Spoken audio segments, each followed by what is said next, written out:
네, 오늘의 전국 상황 두 분과 짚어보겠습니다. 홍석준 국민의힘 전 의원, 김병욱 더불어민주당 전 의원 나오셨습니다. 어서 오세요. 네, 안녕하세요. 네, 지금 저희가 전해드린 대로 헌재가 내일 아니죠, 모레죠. 정기 선고를 진행을 하는데 그렇다 보니까 금요일 날 그러면은 윤 대통령 탄핵 심판 선고가 나올 수 있느냐 어떻게 보십니까? 저는 좀 어렵다고 봅니다. 왜냐하면 헌재에서 사실은 지금은 워낙 정치적으로 탄핵 이슈 때문에 헌법재판소에서 역할이 탄핵으로 많이 국민들이 좀 일을 하지만 실질적으로 가장 많은 건수는 헌법 소원입니다. 어떤 국민들이나 기관들의 어떤 위법한 아니면 또 위헌 관련된 어떤 사항들에 대한 어떤 헌법 소원인데 그런 어떤 사항들이 계속해서 지금 이제 많이 몰려있기 때문에 물리적으로 그런 것도 처리도 하면서 다음 날 그것도 대통령에 대한 어떤 헌법 재판 선고는 사실상 어렵다. 왜냐하면 한덕수 권한대행 어떤 그 헌법 선고에도 봤습니다만 아직까지도 쟁점이 정리가 안 된 부분이 꽤 많이 있어 보입니다. 그렇기 때문에 물리적으로 좀 힘들어 보입니다. 예, 김 의원님은 어떻게 보세요? 4월설도 나오거든요. 저는 헌법재판소가 처음에 견제한 입장과 달라지는 이유를 모르겠습니다. 분명히 헌법재판소가 윤석열 대통령 탄핵 사건이 가장 중하고 엄중하고 또 국민들이 원하는 거기 때문에 다른 사건을 미루고 집중하겠다라고 발표하지 않았습니까? 그래서 국민들도 박수를 쳤고 이 혼란이 빠른 결정으로 많이 시간이 당겨지겠구나 이런 기대를 했었는데 어제 한덕수 총리 탄핵 심판도 했고 또 그 며칠 전에는 또 감사원장과 또 검사들에 대한 탄핵 심판도 했고 또 목요일은 또 일반 또 헌법 소원 관련된 심판을 한다고 발표하지 않았습니까? 왜 처음에 견지했던 그 원칙이 아주 많이 흔들리고 있습니다. 그러면은 저는 헌법재판소가 처음에 얘기한 것과 지금의 진행 상황이 다르기 때문에 국민들에게 솔직하게 얘기를 하고 동의를 얻고 그러면서 국민들에게도 예측 가능성을 보여주는 것이 저는 헌법재판소가 존재하는 의미거든요. 헌법재판소라는 것은 헌법의 권리가 침해되고 헌법의 질서가 무너졌을 때 마지막으로 지키는 보루의 역할을 해야 됩니다. 그러면은 빠른 결정이 좋은 거죠. 불확실성이 계속 갔을 때에 모든 피해는 국민과 국가에게 돌아가는 거 아니겠습니까? 이런 측면에서 헌법재판소가 처음에 견지했던 원칙이 많이 흔들리고 방향성을 잃은 듯한 느낌조차 받을 정도로 중간에 많은 사건들을 심리하는 이유에 대해서 설명을 하고 국민들에게 동의를 구하고 국민들에게 혼란을 가중시키는 그런 역할이 아닌 좀 더 뭔가 미래가 보이는 그런 모습을 보여주기를 기대하고요. 그런 측면에서 빨리 윤석열 탄핵 심판이 내려지기를 기대하고 있습니다. 이번 주 선고 가능성은 어떻게 보세요? 불가능한 건 아니죠. 왜냐하면은 심리를 아주 열심히 해왔고 평의도 매일 열었던 거 아니겠습니까? 그리고 헌법재판소라는 게 또 헌법연구관들이 한 100여 명 있습니다. 다 각자 맡은 역할대로 70여 명 있습니다. 예, 있습니다. 그래서 충분히 뭐 제 생각으로는 그동안의 평의 결과를 모으기만 한다 그러면 뭐 금요일도 불가능한 건 아닌데 현재 목요일 날 다른 헌법소원 관련된 재판을 한다는 거를 보면 금요일도 쉽지만은 않지 않겠냐라는 예상은 가능한데 아직 뭐 확실하게 답을 할 수는 없고요. 중요한 것은 헌법재판소가 윤석열 탄핵 심판이라는 엄중한 사건에 대해서 빨리 결정을 내려서 혼란을 잠재우는 헌법재판소의 고유 역할에 매진해 달라 그런 말씀 꼭 드리고 싶습니다. 네, 어제 한덕수 총리 탄핵 기각에 대해서는 여야가 각자 아전 인수식으로 좀 해석을 하는 것 같아요. 네, 한덕수 권한대행 총리 대해서 뭐 탄핵 기각이 7대1로 압도적인 스코어로 됐죠. 저도 뭐 많은 법률 전문가처럼 뭐 예상을 했습니다만 결국은 헌법재판소의 결정이 지극히 법리적으로 상식적일 수밖에 없었다. 그리고 그 결과적으로 지금 민주당이 이렇게 탄핵 폭주를 하는 것이 굉장히 좀 잘못됐다. 그런 것들이 이제 입증이 된 것이죠. 그렇기 때문에 지금 기각이 5분이고 각하가 2분인데, 물론 뭐 기각 내에서도 또 의견이 또 나눠집니다만, 어쨌든 지금 민주당이 이렇게 탄핵 폭주를 하면서 정말 탄핵 사유도 안 되는 많은 어떤 분들을 지금 이제 탄핵을 시킴으로써 작게는 해당 부처가 수십일, 수백일 마비가 되고 그리고 더 나아가서는 국가의 어떤 기능 일부가 마비되면서 그 피해는 고스란히 이제 국민들과 기업 그리고 국가에 미칠 수밖에 없는 그런 어떤 상황인데 특히 한덕수 권한대행이 관련돼서는 대통령이 탄핵되고 난 다음에 국가 어떤 분열을 좀 관리를 하면서 특히 트럼프 행정부와의 어떤 외교 관계라든지 해야 될 일이 참 많은 어떤 그런 상황이었는데도 불구하고 마흔역 재판관을 임명하지 않는다는 그런 어떤 이유로 탄핵한 것에 대해서 민주당에게 많은 국민들이 비판을 해 왔었는데 뭐 그런 점에서 헌법재판소가 일단 탄핵을 이제 탄핵이 기각이 잘못됐다 이런 어떤 결정을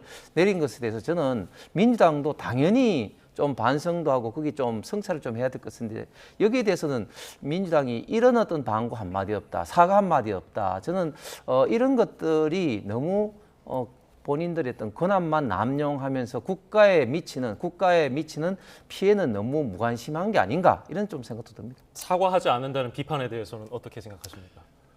그렇게 보시면 됩니다. 윤석열 대통령이 비상겸했을 때에 언급했던 탄핵과 한덕수 총리 탄핵은 다른 거죠. 한덕수 총리 탄핵은 비상겸 이후에 저희가 탄핵 소추를 한 거고요.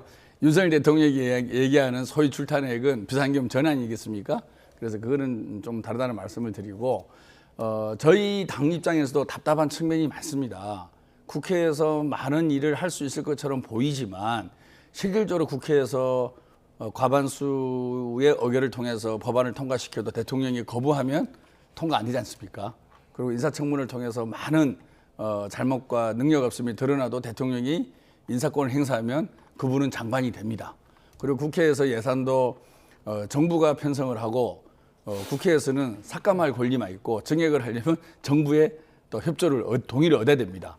이 모든 것들이 국회에서의 다수당이지만 실제로 결정을 하고 집행을 해 나가기 위해서는 대통령이 동의하지 않으면 가능한 일이 그렇게 많지 않다라는 사실을 우리 국민들이 좀 이해를 해주시면 좋겠습니다. 다수 야당이라는 것이 언론의 상으로서는 이런저런 어떤 그 고난이 있는 것 같지만 실제로 국민들에게 다가서는 집행에 있어서는 최종적으로는 대통령이 결정하는 겁니다. 그러면 야당이 정부와 대통령을 어떻게 견제할 것인가? 그게 탄핵이라는 하나의 수단이 있는 겁니다. 그런데 저는 이번에 한덕수 총리 탄핵에서 탄핵 결론에 대해서 헌법재판소 결론을 존중하지만 좀 아쉬운 부분은 법에는 헌법과 법률을 위배했을 때 해당되는 공무원은 탄핵의 대상이 되는 겁니다. 그런데 이번 헌법재판소의 내용을 보면은 국민의 신임을 배반한 경우에 해당한다고 볼 수 없다. 이런 중대성을 되게 강조를 한 문구들이 많이 나옵니다. 국민이 직접 뽑은 대통령을 탄핵 심판했을 때는 국민의 신임이랄까 중대성의 원칙이 더 강화될 필요가 있지만 이런 임명직 공무원에 대해서까지도 중대성을 확대 해석을 한다고 했을 때 탄핵이라는 부분이 과연 어떤 법률적으로 정치적으로 효과가 있을 것인가 라는 부분에 대해서도 좀 고민을 해볼 시점이 됐다 생각을 하고요. 그리고 지난번에 헌법재판소에서 마흔역 재판관에 대해서 임명하지 않았을 때 국무총리가 임명하지 않았을 때에 국회의장이 권한쟁의를 청구해서 결국 헌법재판소에서 위원이니까 임명하라고 결론 내리지 않았습니까? 근데 이번 헌법재판소의 결론을 내린 재판관 중에 한 명은 또 이것도 기각 의견을 냈어요. 어떻게 보면 자기 모순적인 의사결정을 내린 측면도 분명히 있습니다. 그래서 이번 헌법재판소 결론을 존중을 하되 디테일하게 따져보면 저희가 또 고민할 부분도 많고 특히 즉시 상당 기간 뭐 지체 없이 뭐 이런 기간에 대해서 어느 정도까지 그걸 하는 것이 이것을 권한을 넘어선 것인가 이런 부분에서도 좀 고민할 부분이 많다고 봅니다. 네, 지금 재판관들의 결정문에서 정파성이 드러났다 이런 분석도 있던데요. 동의하십니까? 저는 뭐 정파성이 드러났다기보다는 본인들의 가치관과 그리고 지향점이 무엇인지 법적인 어떤 본인이 중요시 여기게 되는 어떤 그런 부분이 무엇인지에 대해서는 분명히 드러났다고 봅니다. 예를 들면 각하 결정을 한 정영식 조한창 재판관 같은 경우는 사실은 어떤 정족수 문제에 대해서 이게 각하 결정을 내렸습니다. 왜냐하면 이것은 사실 법을 공부한 사람들이라면 뭐 저도 허영 교수님 책에서 그런 것을 봤지만 권한 대행은 당연히 대통령의 어떤 정족수를 따른다 그런 것들이 일반적인 어떤 이야기고 특히 헌법재판소 주석서에도 그런 문구가 명시적으로 되어 있습니다. 그런 부분에 대해서 원칙 그리고 절차적인 측면을 좀 강조했다. 그 다음에 또 김복형 재판관 같은 경우는 그 기각 결정을 내렸는데 그 기각 결정을 이제 내리면서 심지어 이 마은혁 재판관에 대해서 임명을 하지 않은 것 자체가 위법이 아니다. 즉 임명권에는 어떤 재량이 있고 그 재량에는 시간적인 재량이기 때문에 즉시 임명하지 않는다고 해서 그게 위법이 아니다. 그런 어떤 결정을 내렸습니다. 그래서 그런 어떤 결정 속에 각각의 어떤 재판관들이 어떤 것을 지향하는지 무엇을 더 중요시 여기는지 좀 더 명확해졌다. 또 그 반면에 정계선 재판관 같은 경우는 사실은 보면 조금 납득할 수 없는 이유로 이제 인용 결정을 내렸는데 이런 것들이 앞으로 윤석열 대통령 탄핵 시평까지 이어질 것이냐 이런 어떤 게 좀 관심이 있습니다만 어쨌든 이 재판관들 생각에 좀 일단은 분명히 좀 보응한 것 같습니다. 예, 윤 대통령 사건도 역시 만장일치가 어려울 것이라는 여당 분석에 대해서는 어떻게 보십니까? 네, 먼저 그 정파성 얘기를 좀 드리고 싶은데요. 예. 저는 조홍천 의원이 왜 정계선 재판관에 대해서만 정파성 얘기를 하는지 묻지 않을 수 없습니다. 그리고 원래 헌법재판소는 재판관별로 정파성이 있을 수 있습니다. 왜냐하면은 헌법재판소 구성 자체를 대법원, 그다음에 대통령, 국회에서 세 사람씩 추천하는 거 아니겠습니까? 추천해서 대통령이 임명하는 겁니다. 그럼 뭐냐면은 입법부, 사법부, 행정부에서 다양한 사람을 추천을 해서 그 다양한 사람들이 균형적인 감각을 갖고 의사결정을 하라는 거잖아요. 따라서 그 9명이 똑같은 생각과 똑같은 환경을 겪은 사람이 아닌 다양한 생각과 다양한 환경 속에서 추천한 기관도 다양하게 한다는 것이 헌법재판소의 구성의 원리인 거죠. 그래서 그것에 대해서 정파성이 있다, 왜 생각이 다르냐라고 묻는 것은 헌법재판소 구성 원리를 부정하는 거 아닌가라는 생각을 합니다. 그리고 정계선 재판관뿐만 아니라 다른 보수적인 재판관들도 그런 정파성을 띠고 있는 부분이 분명히 있는 거기 때문에 특정 재판관을 두고 정파성을 논하는 것은 공평하지 못하는 말씀을 드리고요. 윤석열 대통령 탄핵 심판의 결과에 저는 개인적으로는 크게 영향을 미치지는 않을 것이라고 봅니다. 왜냐하면은 어제 헌법재판소의 결정문을 보면 비상계엄의 위헌성 또 더 나가서 뭐 내란까지는 검토할 필요는 없지만 내란 행위에 대해서 아무런 판단을 내리지 않았습니다. 그래서 가장 중요한 비상계엄에 대한 위헌적인 요소와 그 부분에 대해서 헌법재판소의 입장이 일부라도 나와야 되는데 전혀 언급이 된 것이 없습니다. 그래서 그렇게 본다 그러면 전체적인 흐름상으로는 윤석열 대통령의 탄핵 심판이 아닌 한덕수 총리의 탄핵 심판을 먼저 하니까 헌법재판소에서 내부에서 이견이 있고 고민을 더 많이 하는가 보다라는 생각은 동의를 할 수가 있겠지만 예. 한덕수 총리의 결정문을 보고 그 결정문이 윤석열 대통령의 탄핵 심판에 어떤 영향을 미칠 것인가라는 부분에 대해서는 아직까지는 뭔가 뚜렷한 신호는 보이지 않고 있지 않을까라는 생각입니다. 지금 김복형 재판관이 주목을 받는 이유가 네. 만에 하나 윤 대통령 탄핵 심판에서 보수 2명이 기각 또는 각하 의견을 낸다고 봤을 때 네. 김복형 재판관이 6대2나 5대3이냐로 이렇게 캐스팅 보트를 쥐고 있는 거 아니냐 이런 분석도 있더라고요. 저는 좀 그렇게 생각하지 않는 게 김복형 재판관이 왜 각하 의견을 내지 않고 기각에 있느냐. 그것은 저는 우리나라 헌법재판소가 조금 특이한 게 그러니까 우리나라가 이제 독일식 어떤 헌법재판소 유형을 따랐는데 독일 같은 경우는 각하 의견을 낸 재판관들도 그 이유를 밝힙니다. 그런데 우리는 이제 각하 의견을 낸 사람들은 본안에 그 의견을 밝히지 못합니다. 그런데 김복형 재판관 같은 경우는 기각을 하면서 본안에 대해서 본인이 왜 기각을 했는지 밝히기 위해서 저는 좀 더 강력하게 입장을 표명했다. 그렇게 생각합니다. 그래서 김복형 재판관이 뭐 이렇게 캐스팅 보트를 쥐고 있다기보다는 오히려 다른 분들에 비해서 더 강력하게 어떤 법리에 좀 충실한 그런 어떤 입장을 펴고 있다. 예를 들면 아까 말씀드린 것처럼 임명권이 있다는 것은 누구를 임명할지 그리고 시기를 어떻게 해야 될지 크게 보면 두 가지의 어떤 재량이 이제 있는 것인데 설사 국회가 추천한 마흔역 재판관을 임명을 하더라도 어느 시기에 하는 것은 임명권자의 어떤 재량이다. 그리고 그런 어떤 그런 사례가 과거 어떤 그 판례도 많이 있다는 그런 어떤 입장에서 김복형 재판관이 기각 의견을 내면서도 위법이 아니다고 결정한 것에 대해서는 굉장히 저는 법리에 충실한 결정이었다 이런 측면이고 그런 어떤 측면에서 김복형 재판관이 지금 캐스팅 보트보다는 오히려 가장 강력하게 법리적으로 현재 윤석열 대통령 심판에서도 지금 현재 저는 지금 현재 논의를 헌재에서 하고 있다고 생각합니다. 예, 이런 가운데 김민석 민주당 최고위원이 윤석열, 이재명 동시 재거론이라는 말을 꺼내 들었습니다. 이거는 어떤 내용입니까? 네. 지금 국민들이 생각하는 탄핵 심판의 순서라든지 과정과 달리 진행되고 있는 것은 분명한 거죠. 아까 말씀드린 대로 윤석열 대통령 탄핵 심판을 가장 우선적으로 먼저 처리하겠다라는 입장이 바뀌고 있고요. 그리고 모든 국민이 이재명 대표의 공직선거법 항소심 이전에 윤석열 대통령 탄핵 심판 결과가 나올 거라고 예상을 했습니다. 빠르면 3월 초까지 얘기했고 늦어도 3월 14일 이런 얘기가 나왔습니다. 그렇지만 내일 이제 26일이 이재명 대표 항소심인데요. 항소심 결과가 먼저 나오고 윤석열 탄핵 심판이 뒤로 밀리게 되는 이런 현상들이 빚어지고 있습니다. 그리고 사실 이 박근혜 대통령과 완전히 질적으로 다른 탄핵 심판 아니겠습니까? 전 국민이 헌법과 법률을 위반한 비상계엄과 그다음에 계엄군을 동원해서 국회와 선관위를 침탈한 모습을 생방송으로 봤고 전 세계에 생중계가 된 그런 엄중한 사건입니다.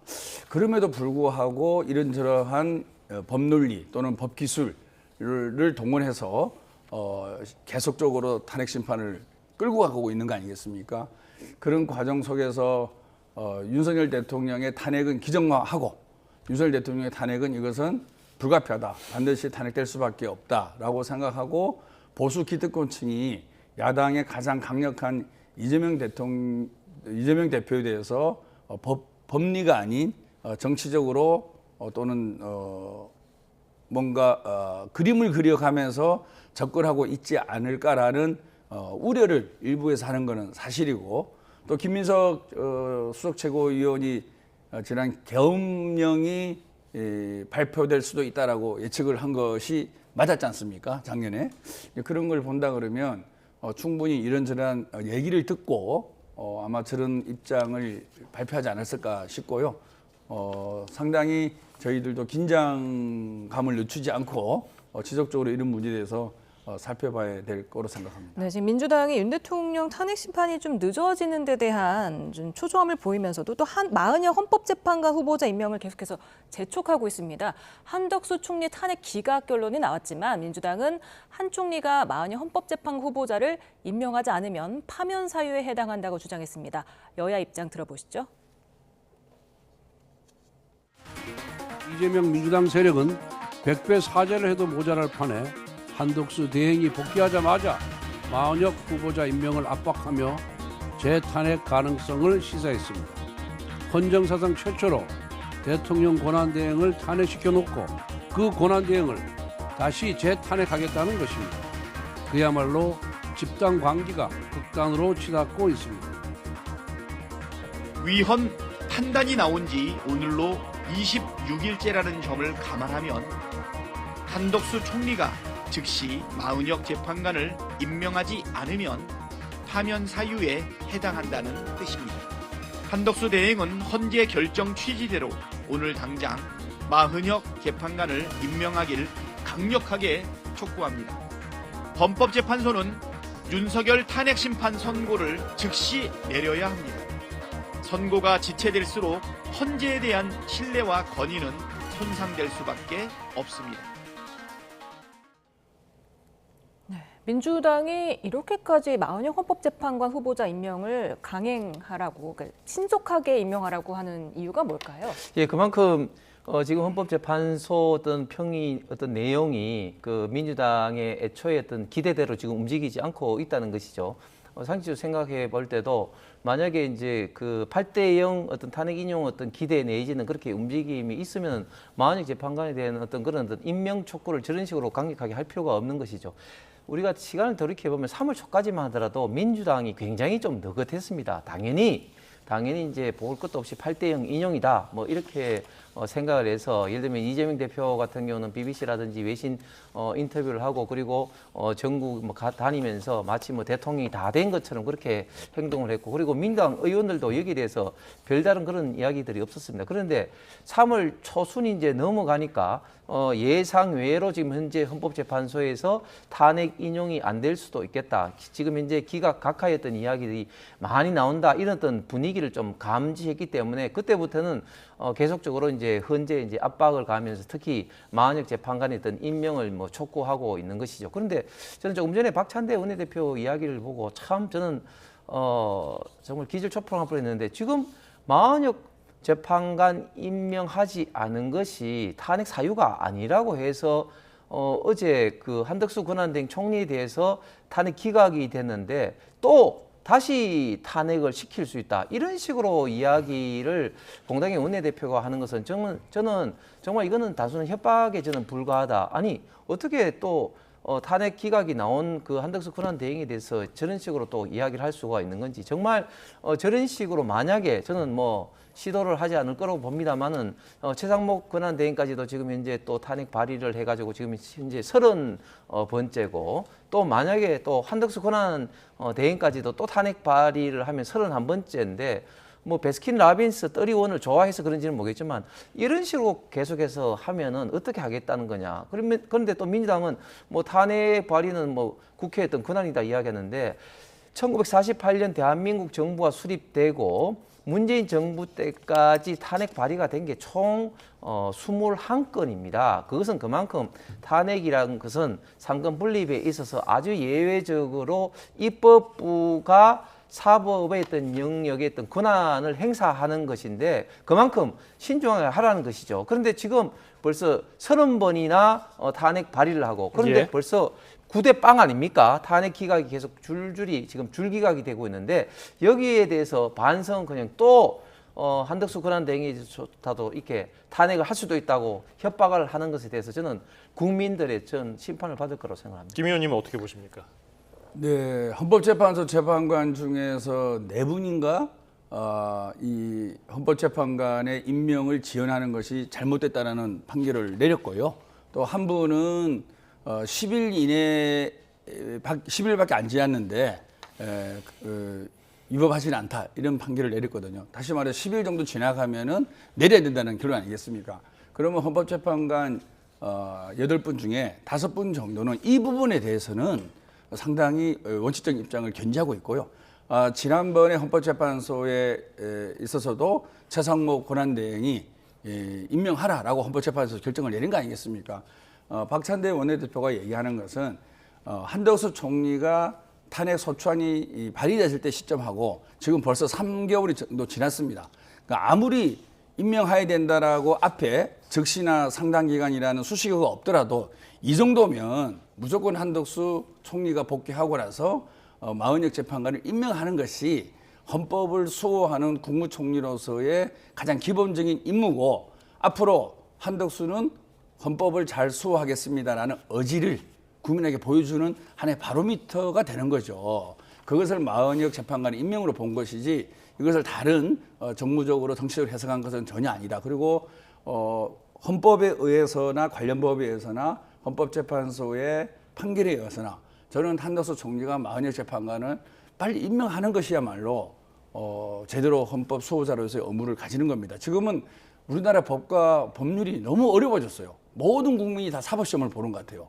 너무나 법을 제멋대로 해석을 하고 임의적으로 오남용하는 게 너무 많이 벌어지고 있습니다. 그래서 누구는 헌법과 법률 교과서를 다시 써야 된다. 여기까지 얘기할 정도거든요. 저는 명백하게 법에 근거가 있고 헌법재판소의 결정문이 있는 거기 때문에 한덕수 총리가 마은혁 재판관을 빨리 임명해야 된다. 예, 그런 말씀드립니다. 어제 민주당 이현주 의원이 이럴 거면 총선을 다시 치르자라고 한 데 이어서 오늘 김용민 의원도 윤 대통령이 파면돼서 조기 대선을 치러질 경우에는 총선을 같이 치를 수도 있다 이렇게 주장을 했거든요. 네.